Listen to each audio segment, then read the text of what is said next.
Hello, everybody. Welcome to MTG Place Podcast. I'm your host, Corey. And with me, like always, is James. How's it going, James? Doing good over here. How are you guys doing? And we also got Josh today. How you doing, Josh? Doing fantastic. Then we got a special guest here from YouTube. We got David Royale. How's it going? Hey, doing fine. How about you? I'm doing pretty good. Were you at MagicCon Vegas at all?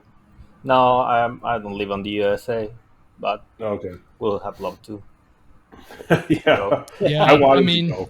to be fair, we weren't there either, even though we are also in the US. Oh, okay. Vegas is kind of expensive. Yeah, it's not cheap. I mean, it's cheap to get there, but then it's Very true. then they take all your money. Yep.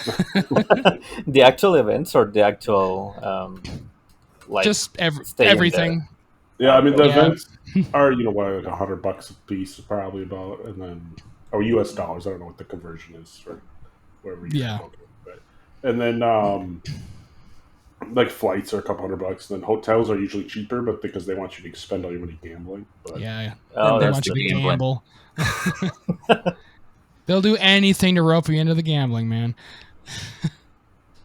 well, Mike is like gamble sometimes. So yeah, that's my thing. I'm like, Magic is gambling, right? You got to open up. I mean, honestly, it kind of is. All right, so how long you been playing Magic? quite a while actually. I think I started back in 2010 probably, but then I was never really very competitive and stuff. Then I started get into it in 2011, um, and then from there it's. I think I took a break in the middle, in between 2013, 2015, and then I started playing only online mostly. Okay. Yep. And you play mostly MTGO, or do you play Arena as well? I play both actually. Okay. Fair enough. Yeah, James, you have something to say? Oh yeah, as I was saying, that sounds good. Yeah. Don't want to Yeah, cut but- people off. No, you're good. Basically, I started on MTGO, like just playing Pauper. Made my collection, and then since Pauper it's very inexpensive, built a lot of decks from there, and then from all of the profit that I've been having, then I started to dive into like Commander staples on MTGO, and then I think at that time they were doing some crazy stuff with some of the MTG formats in online, like playing tiny leaders and its own version of 1v1 Commander. Then they later decided not to continue with. And when that happened, I decided to sell all of my cards except for my Pauper cards. Took a couple of $1,000 of here and there from each year, and then took a second break maybe. Then started get back into Mike again with online. But then I found out that this new thing Arena was um, being released, and then I got pulled over in Arena. Well, yeah, and it's I really have convenient to just be able to play on your phone too. Yeah, that was what really did it for me. Yeah, I actually have a very good story about that, because when I started playing Arena, the mobile thing wasn't a thing anymore. So what I was, but I still wanted to play. So what I did was to install a remote app in my phone, and then remote into my computer. Oh God, First mobile player. Yeah, that's the IT way to do it. I love it. and surprisingly, it was very very very easy to set up. And then a couple of months later, it was like, oh well, we are going to release Arena for Android, and then later for iOS. And I only have an iOS, so I had to wait a little bit more. Still playing on remote from my phone to the computer. Hey, whatever works. Yeah, exactly. Whatever works. Yeah. What's your favorite Magic card? I don't know if you heard about it. It's um, black common called Tortured Existence. One mana, you get to trade cards between your hand and your graveyard. So basically, you can if you pair it with dredge creatures, you essentially draw. You always have a creature in your hand every turn. So what you end up doing is you start using your graveyard as a toolbox. So whatever you mill, you can get back to your hand, play it, and then going from there. Since the dredge creature is the one that you put into the graveyard, then that creature gets back to your hand, you discard it, and just repeat the process every turn. It's very fun. I kind of like a lot the toolbox strategies, and that encourages a lot of that.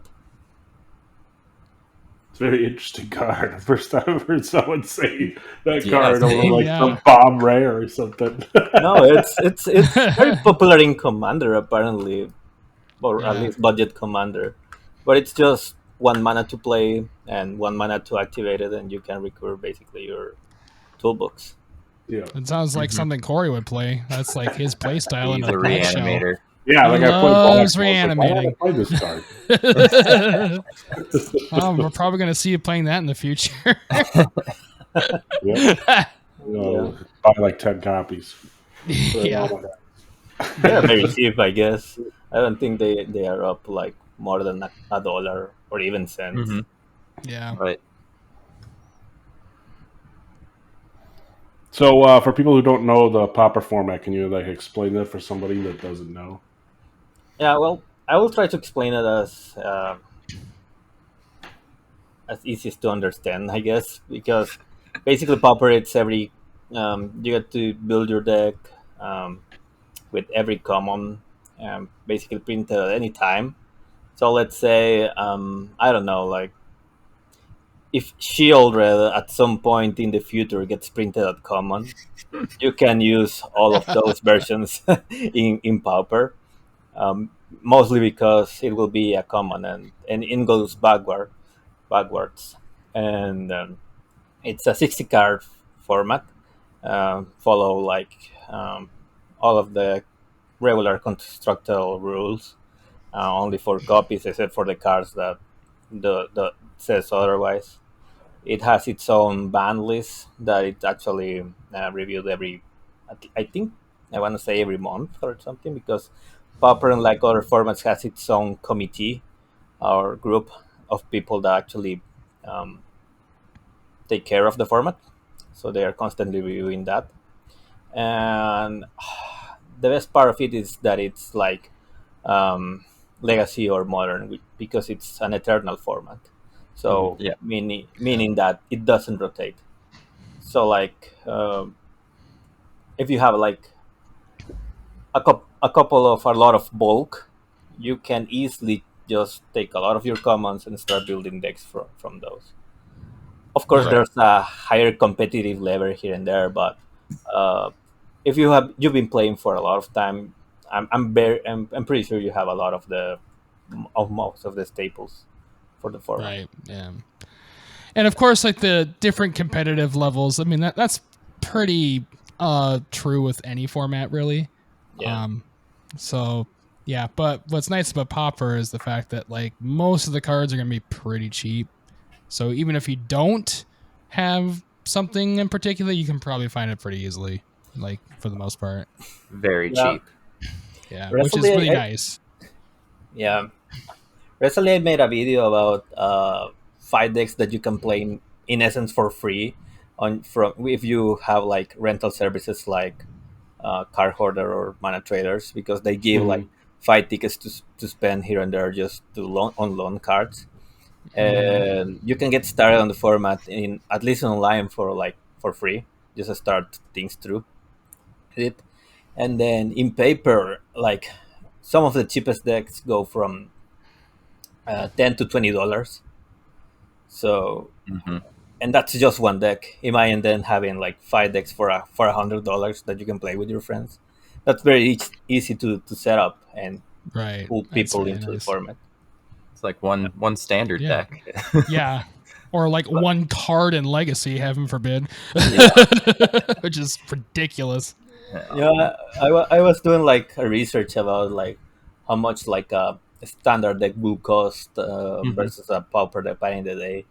The standard deck is easily like back when Fable of the Mirror Breaker and Children were both legal at the same time.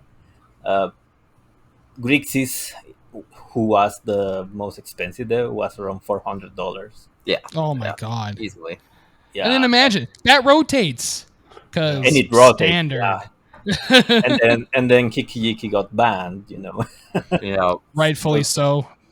No one saw that coming. Yeah. And then if you compare that to Pauper, the most expensive deck in Pauper right now, it's $100. Yep. Yeah, that's like I just looked up That's the metagame not bad. quick, and it's like it's like Demir is like maybe $100, like close to. Probably. But Like everything else is like way cheaper. Yeah.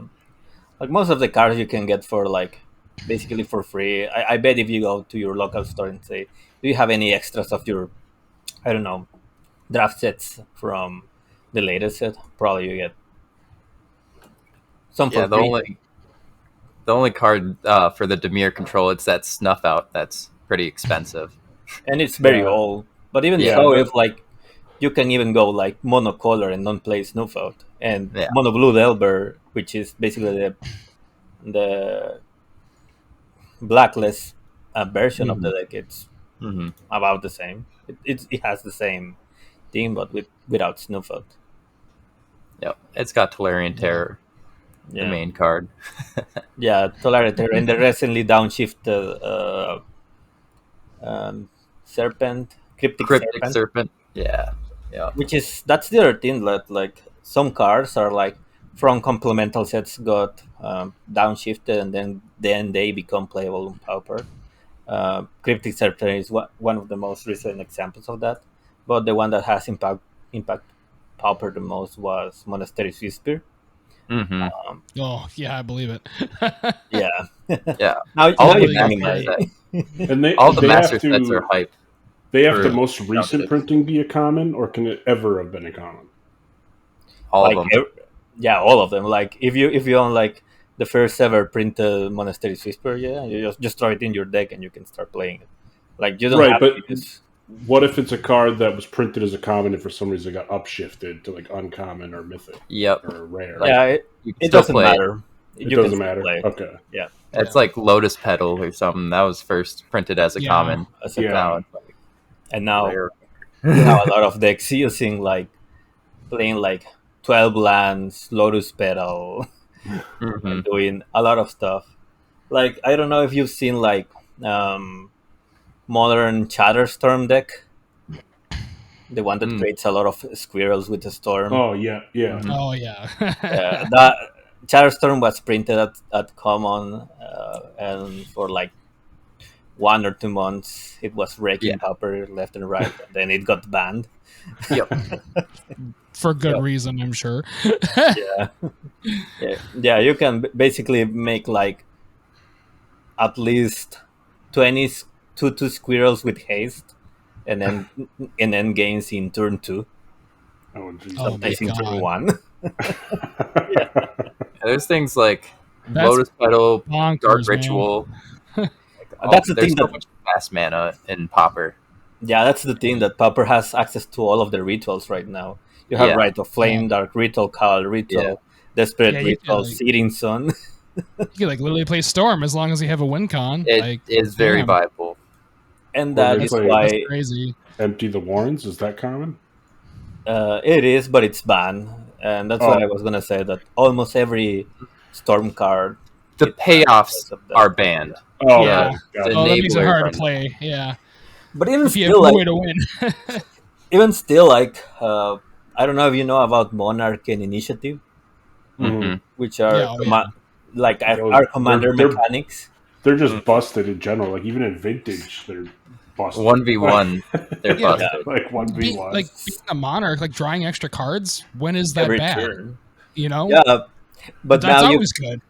it's always good. And now what I am trying to do now, because it's somewhat of a recent archetype that I'm brewing on, is that you get to play like a bunch of like early mana rocks and like say something like turn one Rite of Flame, Desperate Ritual, Searing Song into Name Sticker Goblin, playing an Avenging Hunter who has like initiative, and then it's boom a turn one initiative or turn one Monarch. Oh, And if the opponent is playing like a slow deck, then basically can't win. yeah. I really feel like that's the flavor of Pauper. I wouldn't want them to like ban the fast mana. It's just that's something fun I like when I play Yeah. Pauper. Yeah. I feel like it's But very you just want to have it turn into like Legacy or Vintage where you win on turn one, like because that's Yeah. kind of lame. Yeah, no, I don't think they're like they made a good job at doing bannings for the most part. Most games don't end as quickly, but it's becoming a problem if like with some of the most recent downshifts. Monastery Sorcery has been a bit of a problem, but people are like trying to adapt by essentially adding like 8 copies of Hydroblast in the sideboard, something like Yep. that. And then we have like another card that was recently downshifted was All That Glitters. Mhm. And then you got like these insane art affinity decks that had like turn 3 kills with Ornithopter who's Oh yeah. 2020 or something like that. Yeah. Yeah, that's what I was looking at. It's like if I was going to build a deck right now, I'd probably be Affinity or the Mono Blue Delver. Yeah. Well, Yeah. Hey, Delver's a classic, man. Albert's very good because you have access to all of the cantrips and Mhm. card manipulation from the top of your library. You have like preordained ponder. What's Yep. the other brainstorm? Brainstorm, yeah. Who I gotta say, brainstorm will be a bit better, but we don't have access to fetch lands. So Yeah. That's I mean, that's the well, you thing. could play True like makes it good. Evolving Wilds or something, right? That's tapped. Ash Barons would be like the one people play. Oh, okay. the one that we are playing, who's surprisingly not allowed it, are the ones printed on um, Lord of the Rings. Oh, those cyclers. yeah. Oh right. Yeah. Yeah. I forgot about those. Because those cost only one mana. Yeah, Yeah, those that's are not sweet. bad at all. That's actually really cheap. Yep.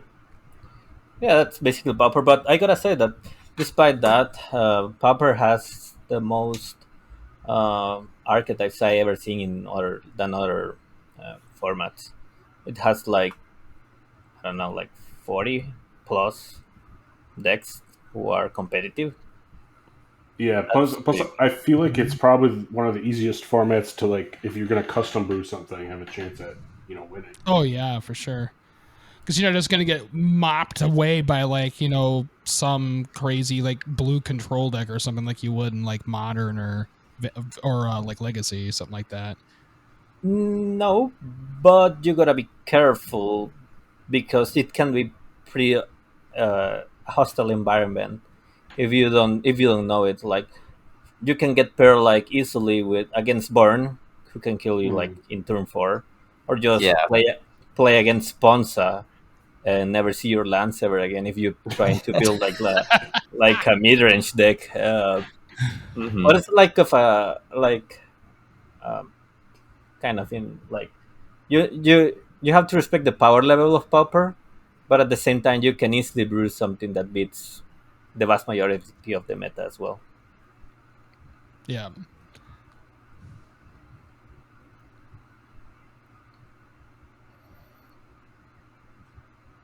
Have you seen any cards in from Wilds of Eldraine yet in Pauper?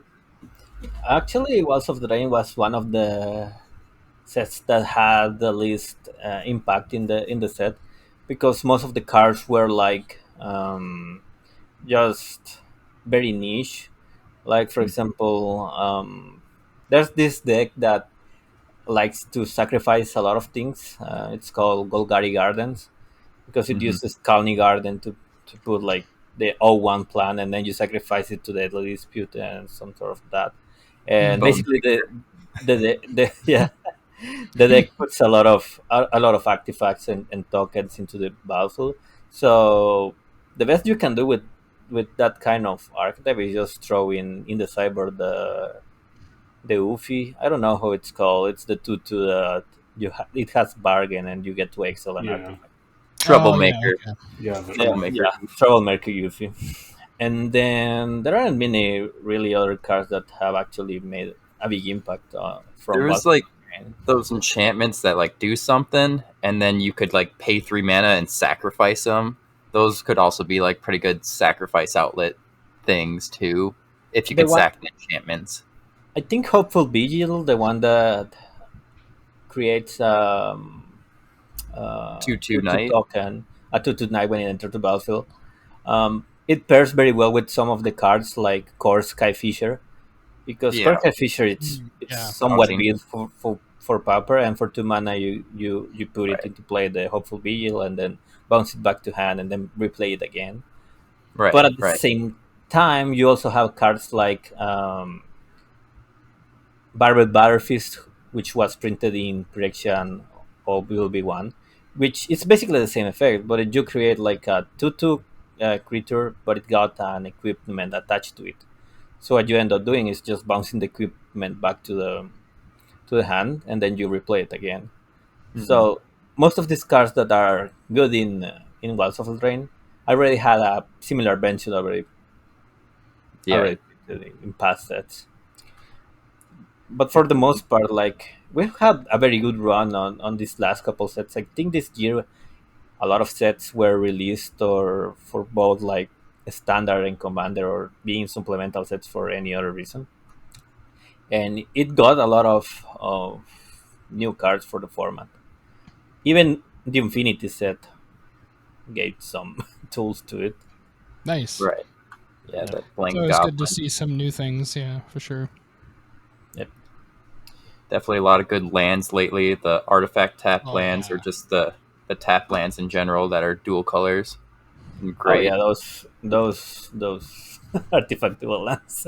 Oh half of gosh. the half of the people playing Pauper wants them banned, and Yep. half of them not. Because like I don't know if you recall Atog. It was a 2 mana red creature that whenever you sacrifice an artifact, it gets +2/+2. Yep. Yep. Yeah. It Old was school. old school, yeah. It was from the format since the very beginning, but it got banned last year just for the fact that all of because of these lands got printed. Mm-hmm. And the problem is that the lands are still there, and they're a problem because in the past, Pauper players rely on destroying artifacts and in order to slow down affinity decks. But now those are indestructible. So what do you do? Yep. No? Yeah, I'm sure exiling's a lot harder in Pauper too. I don't know how many of those are actually a thing. Common The problem exile. with that most of those are only on green and white, Right. Yeah. That so it makes limits sense. you to a very narrow space to in order to pack the exact answer that it is Yeah. for those cards. Uh, but on top of that, they also created the cards that make like artifacts into creatures, like not creature artifacts into artifact creatures. So we have Kenku Artificer, a 3 drop that puts 3 tokens on an artifact and then makes it a creature with flying. So all of the sudden now you have like a 3/3 flying indestructible land bashing at you. Mhm. So it's Yeah, how that's do you pretty kill good. that? it's Right. pretty. It's pretty hard to deal with. And then you put all that glitters into it, and then it's a 2020 artifact land indestructible that you Oh can. yeah. All that It's like, glitter is bonkers. well, move aside, Merit Lodge. I don't know why all that glitters had to say artifact too, Yeah, when artifact and enchantments. And enchantments, yeah. it's just disgusting. Oh. Yeah. And surprisingly, Boggles is not that even that good, despite having ethereal armor and ancestral mask, and now all that glitters. Mm-hmm. Well, that's the But one it's pop deck I have. Boggles at my heart.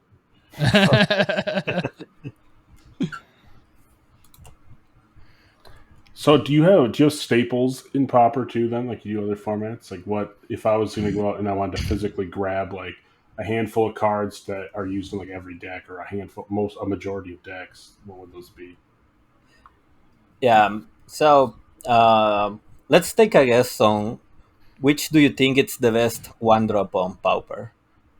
Like the best common ever printed. Oh god, the best common ever printed. Red Elemental Blast. That's probably one of the best cyborg cards. Lightning Bolt. Yeah.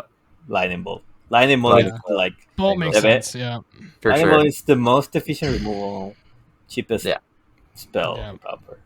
Then followed by like probably Dark Ritual, Ephemerate. Those are some staples that you can get your hands on.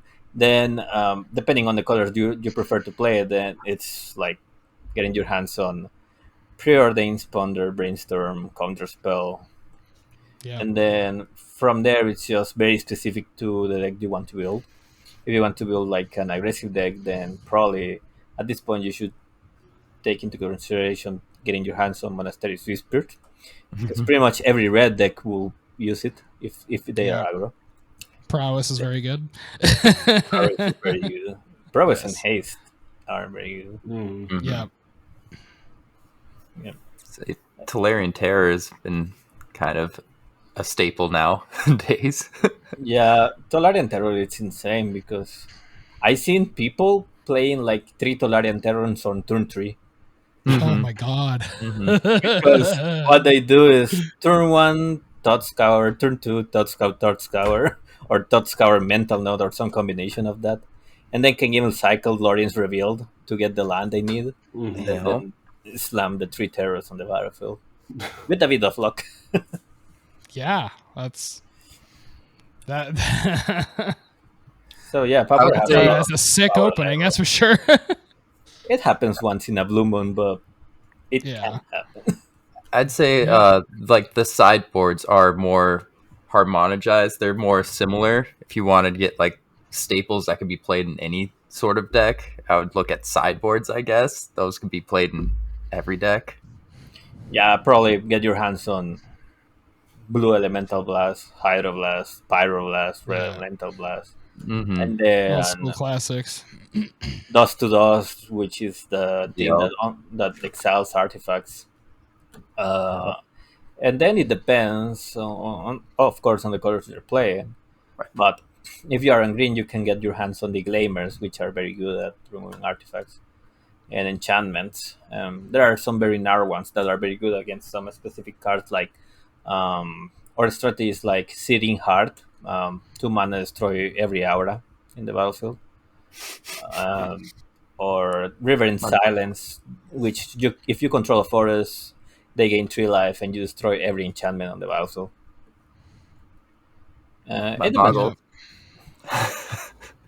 Yeah, sorry. Oh, my boggles. Yeah, there's too much hate for your boggles. You gotta change that. One cool thing that people do against boggles is because that they usually use just one creature to put their stuff on. Is that they use Curfew, 1 mana blue card. Each player returns a creature to their owner's hand. Yeah, and there goes the. Love that card. The Man. flavor is just great. Curfew. Curfew, yeah. That's good. That's good. So yeah, a lot of Pauper staples. Probably the most popular decks, like from like, which I think are like the decks of the like the people enjoy the most are probably Boros, because you got access to Core Skyfisher, Glinthawk, and from there you can add like Traveling Inspector, which you can bounce back by playing a Core Skyfisher, Experimental Synthesizer, which is a great card to have in your deck, Ichor Wellspring again, and then it goes from there. Also, Ephemerate is very good in cards like Spirited Companion, because you draw 3 cards for 3 mana. That's basically That's pretty good. Yeah. Yeah. Yeah. It's better than Yeah, Harmonize, and Kamigawa. that's one of the best green cards for drawing cards. So yeah. Spirited Companion, Experimental Synthesizer, Kamigawa did some good cards for Pauper. Kamigawa was just good all around, man. So I'm not surprised. Yeah, a lot of that's one of the things of Pauper that in other formats like Enter the Battlefield, draw a card may not seem like much, but in Pauper that's premium. Yeah. You got cards like Spirited Companion, the Overseer from New Capenna, which enters the battlefield, Right. draw a card. The flying. Yeah. Flying. Even there's Pressing Captain on, I don't remember which set this was. I think it was one of the Innistrad ones. That 4 mana enters the battlefield, you draw a card, but if you attack, then it gets a discount. All of those that enter the battlefield, draw a card are very good. Oh yeah, for sure. It basically replaces itself in your hand, which is pretty nice. Card advantage is key, and that's why, like, for a long time, Monarch was considered to be banned because it was very hard to interact with. Before, like, I don't know about any other formats, but I think Modern changed a lot with the introduction of Modern Horizons 2. And I bet every other Eternal format did it, and Pauper was not the exception.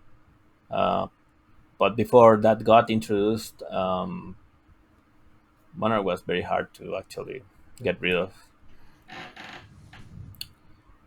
Like you often see these boards where Fairy players played Monarch, and then there was no way to actually get the Monarch back because they either counter your stuff or just kill your stuff. And they always have the little flyer to take the Monarch back if they lose it. Right, yeah. Yeah, 1v1 Monarch wasn't the idea when they made Monarch. It was meant for multiplayer, and now we're kind of stuck with it. Now we're dealing with the consequences in other formats. Yeah, even Initiative. Initiative, it's insane. Oh yeah. Yep. They had to ban. Initially, there were like a ton of commons that gave Initiative. There were like 6 or something around those lines, and they banned every card with Initiative that was not green or white, because people, what they were doing is Dark Ritual, Cover Ritual, Under City Explorer, or something like that. Yeah. Oh my gosh, yeah. Now we gotta ramp with our elves like normal people. Yeah, like a normal deck. And now what people do is turn 1 Arbor Elf, turn 2 Top Sprawl, kill your land with Thermokarst. Yeah. Oh my gosh. Yeah, fun times. Fun times indeed. Yeah, but, at the end of the day, it's like trying to play. You don't know what you will face against it, and it's because Pauper is very diverse. Of course, you try to prepare against the most popular decks, which are like Burn, Affinity, Terror. But there's a high chance that you end up facing some of the decks that want to beat those decks. You know what I mean? Yeah.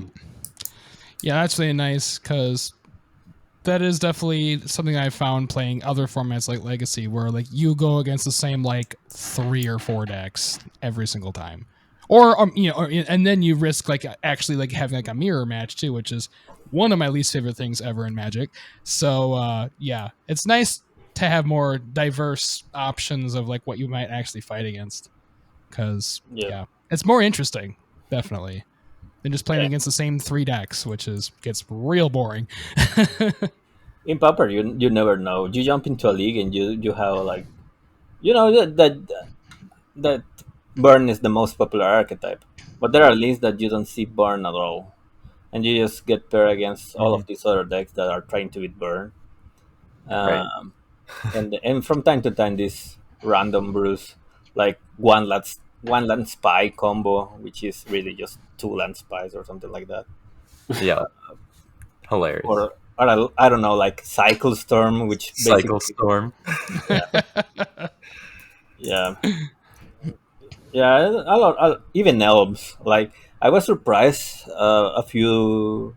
I think it was like a month from now where I made a video about the most underplayed deck or something like that, and it was the person who had like the most trophies in Pauper, and it was not Burn, it was not Affinity, it was not Terror. It was a guy playing elves, Nice. and it was because for some reason elves is very well suited in the Pauper meta, but nobody was playing it except for this guy who made like 30 trophies in a season, something like that. Damn, that's crazy. Yeah.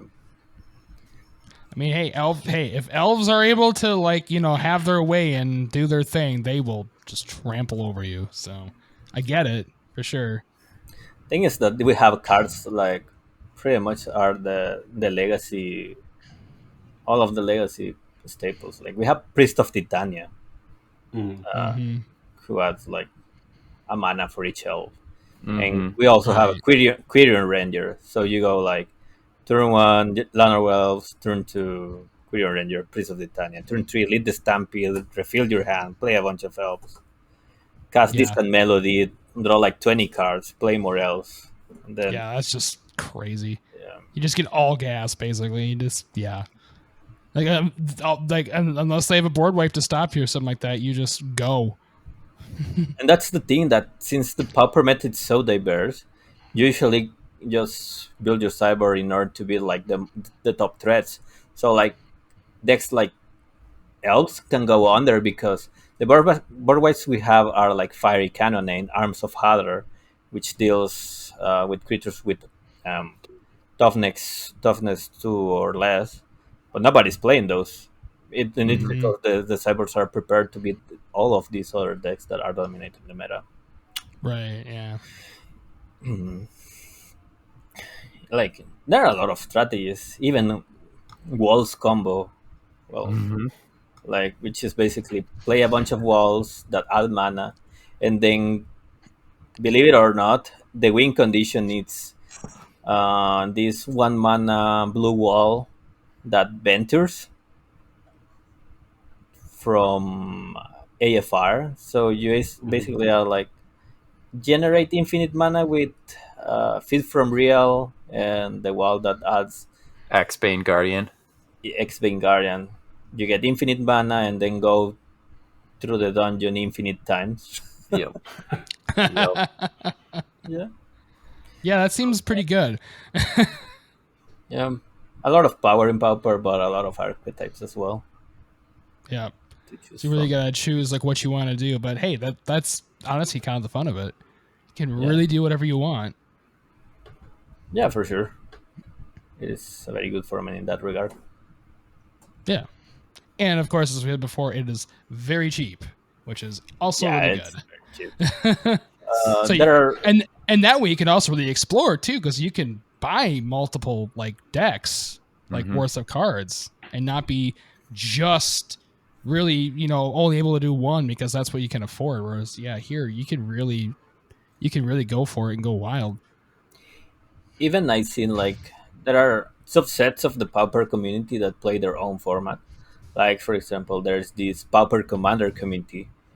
Pauper Commander is a format where you can choose any uncommon creature ever printed as your commander, Oh, yeah. and then build your deck as if it was a commander, with the exception that instead of rares and uncommons, you use only commons. All cards that were printed at a common rarity at some point. Which is a very cheap alternative if you want to dive into Commander, and it's very Oh yeah. competitive as well. Hmm. So you have like I don't know Tatiova as your commander, and then build your Pauper Hmm. commander deck around her, or even Sada Hedron Grinder as your Pauper commander, and build your deck around that card as well. Yeah, And that one most would of the work Right. actually pretty Yeah. well. yeah, because most of the payoffs for Sada They're are common commons. already. So Yeah. That's a uh, true commander deck. that's a true commander deck, Basically, really. yeah, really, it is. Yeah, and then what you can have is you build your battle box for for $100, you have like 8 decks plus to bring to your community and play with more than 2 people, right? Because it's at the end of the day, it's just Commander. Mm-hmm. Saw MagicCon Vegas actually had a couple stands open for Pauper Commander too, so I know a couple people there. Yeah. Mm-hmm. Yeah, it was pretty cool. What are is it just like League that's on MTGO, or do they have other tournaments for Pauper too? They have the leagues, the 2-player clues, and the challenges. So like standard challenge, legacy challenge. They also have the Pauper challenge, Okay. who runs both days, and then they have like last chance qualifiers that you can use your qualifier points at the end of the season, something like that. That's so it's pretty much supported like any other format, really. Yeah, so it's a good way, especially to start on Magic Online then too. Start playing Pauper and load up on rewards if you're good. Oh yeah, for sure. Yeah, like people actually play for a living just from Pauper. Like mostly players from Latin America tend to do so. They play like every day, like if it was a job, and since they are good, they get what the minimum salary, I guess. Right. Yeah. Hey, that's awesome, man. Yeah. Well, thanks for informing all of us about Pauper, because that's one format we don't play a ton of. I am probably the least versed in it out of all of us. I know Corey knows a little bit about it. I think Josh is the one who actually has some. I've played a bit. Yeah, you actually do it somewhat. So yeah, he's kind of our Pauper person. Where can we, or everyone who's listening to the podcast, where can they find you? So they can find me on Twitter at DavidRoyale14. I also have my own website where I do these weekly newsletters, where I basically talk about what happened last week on Pauper, something like that. I also have like cyber guys and just some like let's dive into Pauper kind of articles, which is called pauperbrews.com. Okay. And then they can also find me mostly on Twitter and there. And then on YouTube at DavidRoyale14, where I try to upload weekly my Pauper gameplay. Sweet. Also, I am in Twitter. I post a lot of limited content as well, or at least my limited trophies. So if you're interested in limited, that's the thing Corey plays. Corey's our limited player. Yeah. Oh, nice. I won what's the one, the 32-man one or 64? The one that gives you a whole set of Eldraine. So I won that like a couple weeks ago. Oh, that's nice. In MTGO. Mm-hmm.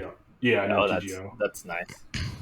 Actually, kick some butt. I entered an accident too because I was like, oh, I thought it was just like a draft, and then I was like, oh wait, this is a 6-round steel event. It started at 9 p.m. and I'm like, all right, I guess I'm going to play, because then I just kept winning. And I'm like, all right, I guess I'm going to go undefeated. Well, okay then. I think the very first steel event I played was in what was this called? It was the one with Sarulf, the world leader. I don't remember. Call him. Oh, yep. I didn't know those events were that long. And then I qualified for I think it was for New Capena by playing like the seal event on Mike Online. I went 8-1, something like that, and then played it and qualified to the top 8. But it was like 12 hours of playing or something like that. Oh my god! Yeah, and they make you wait out the whole man. rounds too, like you would if you were at an actual store. Yeah, that's like brutal. Yeah, an actual like event basically. because Which- unless people everyone finishes early, but nobody ever does. It's always in a control matchup that's like, okay, Yeah. you're gonna go to time. And people do time out by playing those. Oh yeah, I believe it. Yeah, there's always one, like all the time. Yeah, I can. Someone's got a draw or something. It's like, ugh. You're standing around the table in Just, real life. everyone's watching. Like, okay, let's Yeah. pick up the pace, guys. Oh yeah, Play game 2 or round 2. and nobody's picking the card from the. Yeah. Yeah, limited is fun as well. Yeah, it's a good time. All right, to all of our listeners, we'll see you next time. Thanks for joining us, guys. See ya. See ya.